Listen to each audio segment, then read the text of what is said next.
because this printout is very small, so I'm going to have to read it off the tiny script off here.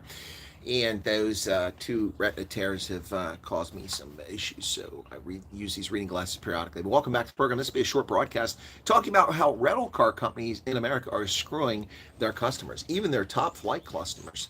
Who've been with rental car companies for a long time.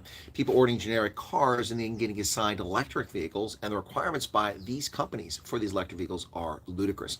But let's talk about this, okay? So this article is in the Washington Examiner. It says customers are getting surprised to discover the rental is an electric vehicle.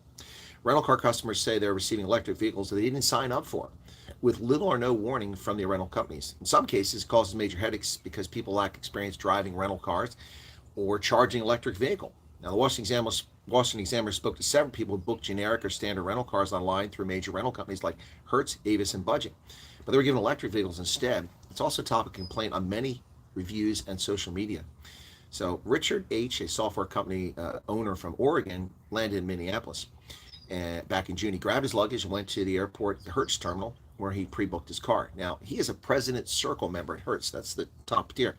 And he selected a generic vehicle, was slightly surprised when he got a Chevy Bolt rather than a traditional, internal combustion engine car. But he has an electric car at home, so it wasn't much of a learning curve. And he has a hybrid. So anyway, he was no stranger to charging. And he felt confident he'd be able to do this and pull it off. But by the time he returned the car 4 days later, the car was nearly out of power. And he was singing a very different tune about electric vehicles. Recounting the experience in an interview months later, Richard said he was struck by the total lack of available charging capacity in Minneapolis. His hotel had chargers, but they were only for Teslas. And while one customer site he traveled to did have compatible chargers, they were restricted to employees with pre-registered company accounts. Now, little quirks like this compound over the course of the trip, going from a minor hassle to a real problem that sent him to multiple locations, each miles out of his way. He says, I have ChargePoint, I have EV Connect, I have EV Go, I have Blink, I have PlugShare, all on my phone. So these are all apps you need to use these electric charging stations. He told the Examiner, rattling off the names of various electric vehicle charging apps so quickly to those unfamiliar with the lingo that they may well have been speaking Farsi. I never heard of these apps. But with his battery dwindling, he had more work sites to visit. He tracked down the nearest compatible charging station 20 miles away, 32 kilometers. In St. Cloud, and he decided to make the trek.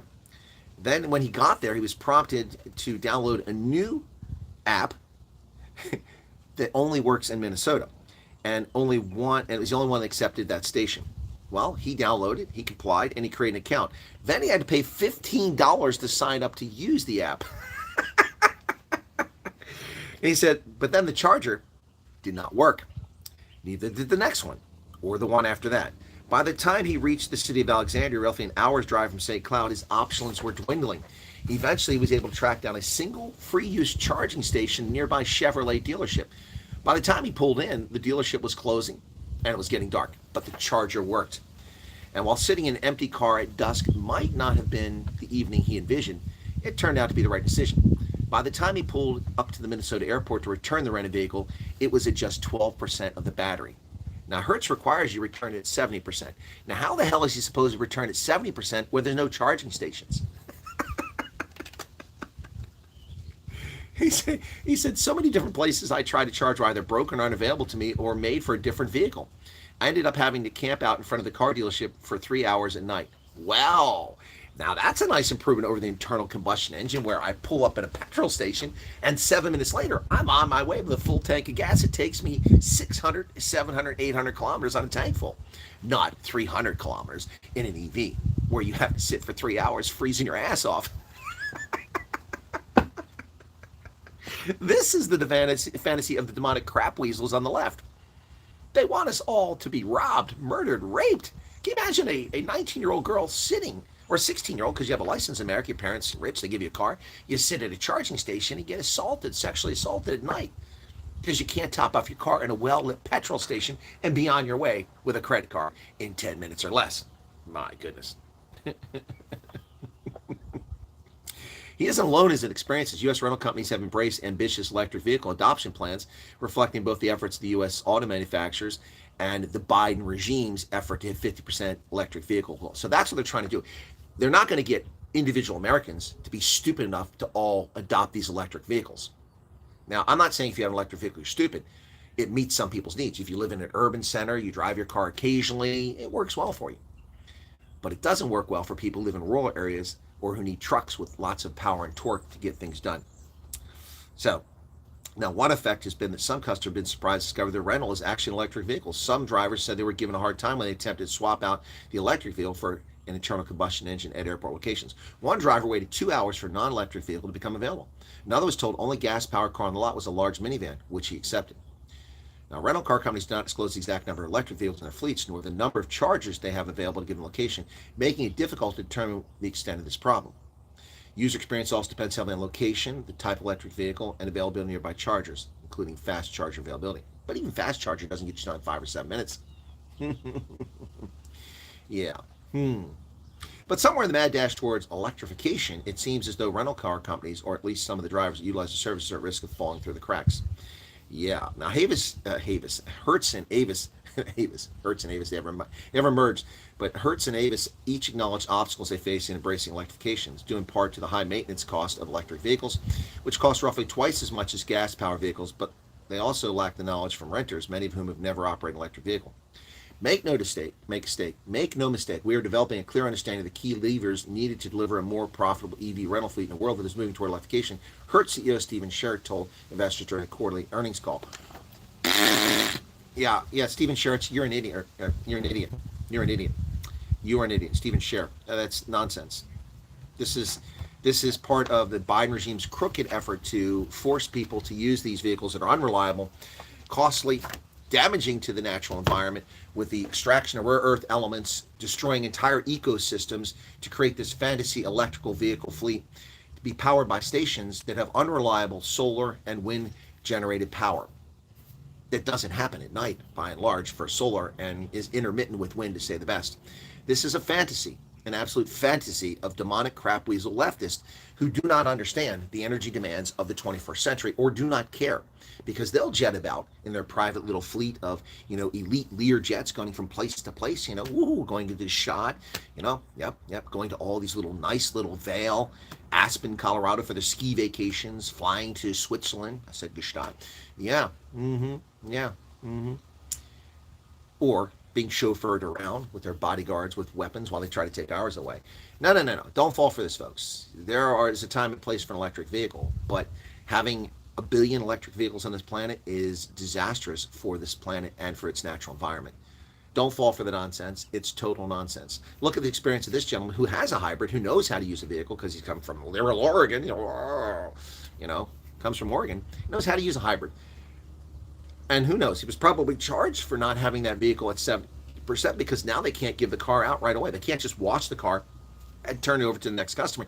Now the car has to sit for hours on the lot to go from 12% to 100% or 70%, which is the minimum. They got to go 100. So it's got to be charged 88% of that battery before they can give that car to the next customer. Whereas if the customer showed up with an empty petrol tank, they go over to their pump, and 7 minutes later it's full, hose it down, vacuum it out, and within half an hour they can turn the car over. This is idiocy. This is lunacy. This is stupidity of the highest order. There's a time and place for these vehicles.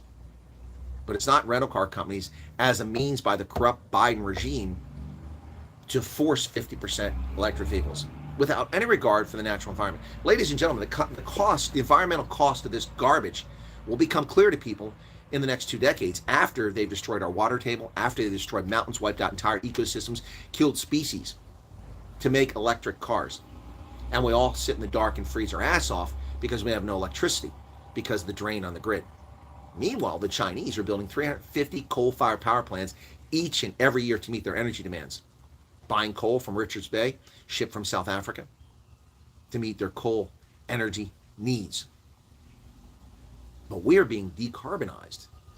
Life depends on carbon. These wackadoodles need their heads adjusted. If you're not a subscriber, why don't you become one and get unadulterated, clear, cogent, intelligent analysis right here on Chris Wyatt Africa. We're all biased, but I share my bias with you. I have no problem with alternative energy in the right place at the right time. For instance, in South Africa, solar power is a fantastic option right now for many South Africans who can afford it. Why? Because the government runs the only power utility, and it's a corrupt, patronage, thieving, inept operation called Eskom. Consequently, it's either you provide your own power or you have no power for your security gates, your alarms, your lights, your computers, and you deal with the consequences of a failed parastatal. So in South Africa's case, it makes sense. In Saudi Arabia's case, solar makes sense. Boy, they could generate so much power there. In North Africa, it makes sense, particularly solar thermal, which is now called concentrated solar power, with large reflectors heating up molten salt, which can be stored overnight to generate steam and give you power 24 hours a day. That works. This lunacy is of the highest order, and they need footsec. That's it, folks. Be sure to hit the like button. Leave a comment behind. You can agree or disagree. Give me your thoughts if you like. We do appreciate it. If you're a leftist hate wanker, you're on the wrong channel. You can't be convinced. Your mind is set. You notice how I said I'm okay with alternative energy. Didn't demonize it. But this stupidity of rental car companies forcing customers to use vehicles they can't charge and then charging them, or running the risk, or charging when they turn in, or running the risk of being stranded because you have no electricity. Stupid, stupid, stupid. But hey, that's who the political leaders are to lead this world. It's time for an enema for our governments. They need to be flushed out. Cheers, everybody. Have a good day. See you shortly on my program.